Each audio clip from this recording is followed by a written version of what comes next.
నమస్తే అండి. శ్రవంతి వేదిక్ స్టోరీస్కి స్వాగతం. ఇప్పుడు మనం ఏ సామాజిక మాధ్యమాలు, ఏ శాటిలైట్ మీడియా చూసినా ఒక్కటే మాట వినిపిస్తుంది. దువ్వాడ శ్రీనివాస్, దివ్యల మాధురి వాళ్ళిద్దరి మధ్యలో ఉన్న రిలేషన్ అండ్ మధ్యలో దువ్వాడ శ్రీనివాస్ వైఫ్. అంటే మధ్యలో అని ఎందుకు చెప్తున్నానంటే వీళ్ళిద్దరూ ఆల్రెడీ సహజీవనంలో ఉన్నప్పుడు మళ్ళీ ఆమె మధ్యలో వచ్చింది, 2 ఏళ్ల నుంచి ఏం చేసింది అని చెప్పి దివ్యల మాధురి అంటుంది. ఇక మేమిద్దరం సహజీవనం అని చెప్పాను. ఆమె దృష్టిలో అడల్టరీ, దివ్యల మాధురి దృష్టిలో అడల్టరీ. మేమిద్దరం అడల్టరీలో 2 ఏళ్లగా ఉంటున్నాం. నేను దువ్వాడ శ్రీనివాస్ ఇద్దరం అడల్టరీలో ఉంటున్నాం. తప్పేంటి? నేను కష్టాల్లో ఉన్నప్పుడు ఒక ఫ్రెండ్గా, ఒక గైడ్గా, ఒక ఫిలాసఫర్గా నన్ను ఆదుకున్నాడు. ఇక తనకి కష్టంలో ఉన్నప్పుడు నేను ఒక అమ్మగా అన్నం పెట్టినాను ఆమె చెప్పింది. ఇదే వర్షన్ని దువ్వాడ శ్రీనివాస్ కూడా చెప్తున్నారు. అవును, కష్టంలో ఉన్నప్పుడు ఆమె నన్ను ఆదుకుంది. నా భార్య 2022 నుంచి నా దగ్గర లేదు. ఆ సమయంలో ఆమె నన్ను ఆదుకుంది. ఆమె నా ప్రపంచం అన్నట్లు ఇతను కూడా మాట్లాడుతున్నాడు. ఇక అది ఆస్తుల దాకపోవడము, భార్య ఆస్తులు ఇమ్మంటము, పిల్లల ఆస్తులు ఇమ్మంటము, ఇదంతా మనం ప్రతి సామాజిక మాధ్యమంలో చూస్తూనే ఉన్నాం. ఇది పక్కన పెడితే నిన్న ఒక శాటిలైట్ ఛానల్ ఈ దివ్యల మాధురిని తీసుకొచ్చి జూమ్ కాల్లోకి తీసుకొచ్చి ఆమెతో మాట్లాడుతుంటే, అదే సమయంలో దివ్యల మాధురి భర్త మెరైన్ ఇంజనీర్ అంట, మహేష్ సమ్మేదో ఉంది అతని పేరు. సో అతను మిడిల్లో వచ్చి, అంటే అతను కూడా జూమ్ కాల్లో జాయిన్ అయ్యి మాట్లాడుతూ ఉన్నాడు.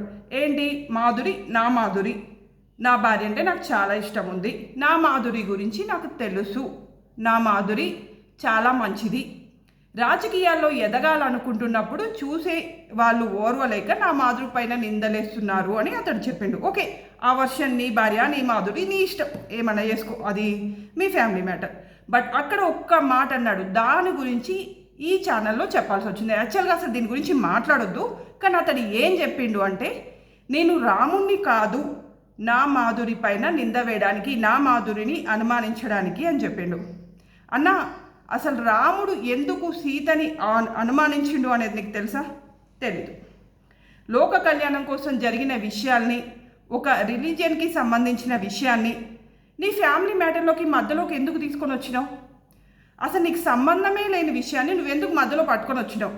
రాముడి గురించి చెప్పేంత గొప్పవాడిగా అవతల నీ భార్య ఒప్పుకుంది, నేను తనతో అడల్టరీలో ఉంటున్నా అని చెప్పి.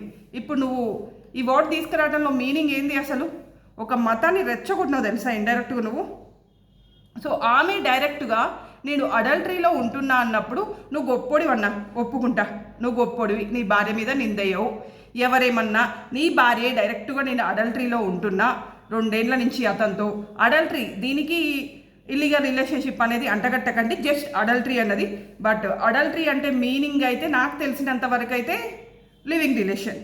సో బట్ వివాహేతర సంబంధం. మరి ఇక దాన్ని ఆమె ఇంగ్లీష్లో చెప్పుకుంది. బట్ మీరు మెరైన్ ఇంజనీర్ కదా, అక్కడ ఏమన్నా మీనింగ్ మారుద్దేమో మరి మాకు తెలీదు. బట్ నువ్వు ఒప్పుకుంటా. ఒకవేళ ఉత్తమ భర్త అవార్డు ఉంటే ఖచ్చితంగా అది నీకు ఇచ్చేయాలి. డైరెక్ట్గా నీ భార్యే నేను అడల్టరీలో ఉంటున్నా అని చెప్పినాక కూడా యాక్సెప్ట్ చేసావు. గొప్పడి అన్న, నిజంగా నువ్వు ఉండాలి, ఖచ్చితంగా ఉండాలి. నీలాంటి భర్త ప్రతి ఒక్కరంటే చెప్పు తీసుకొని కొడతారేమో, ప్రతి ఒక్కరికి కాదు, నీలాంటి భర్త ఖచ్చితంగా ఇట్లా ఉండే వాళ్ళకి ఖచ్చితంగా ఉండాలి. అది తప్పు కాదు, అది మీ ఫ్యామిలీ మ్యాటరు. కానీ ఇందులో రాముణ్ణి తీసుకొని రావటం మాత్రం తప్పు. ఇంకొకసారి ఇలాంటి మిస్టేక్ చేయకు. బాగా ఫ్యాస్ట్ అయిపోయింది ప్రతి ఒక్కరికి వాళ్ళ ఫ్యామిలీ మ్యాటర్స్లలో రిలీజియన్ని తీసుకురావడము, దేవుళ్ళని తీసుకురావటం. ఏంటిది? దేవుళ్ళు ఏమన్నా మీ ఒక్కడి సొత్తా? ఇంకోసారి ఇలాంటి తప్పు ఎవరు చేయకండి. ఏ మతానికి సంబంధించి చెప్పట్లేదు నేను. ఒక హిందూ అయినా, ఒక క్రిస్టియన్ అయినా, ఒక ముస్లిం అయినా, ఫ్యామిలీకి సంబంధించిన మ్యాటర్స్ మీరే చూసుకోండి. 4 గోడల మధ్యలో ముగిసిపోవాల్సిన విషయాన్ని రోడ్డు మీదకి తీసుకొచ్చారు, అది మీ కర్మ. ఇప్పుడు 2 రాష్ట్రాలు దీని గురించి పెద్ద చర్చ పెట్టుకున్నాయి. అది ఇంకా మీరు ఏ జన్మలో చేసిన పాపం అయిపోయింది. కానీ దాంట్లోకి దేవుణ్ణి తీసుకొచ్చి మతాల్ని ఒక హిందూకి ఇట్లా రుద్దకండి. ఇక మీనైనా ఈ తప్పు చేయరని కోరుకుంటున్నాం. సో నేనే కాదు, యావత్ హిందువుల తరపున నిన్ను అడుగుతున్నాం.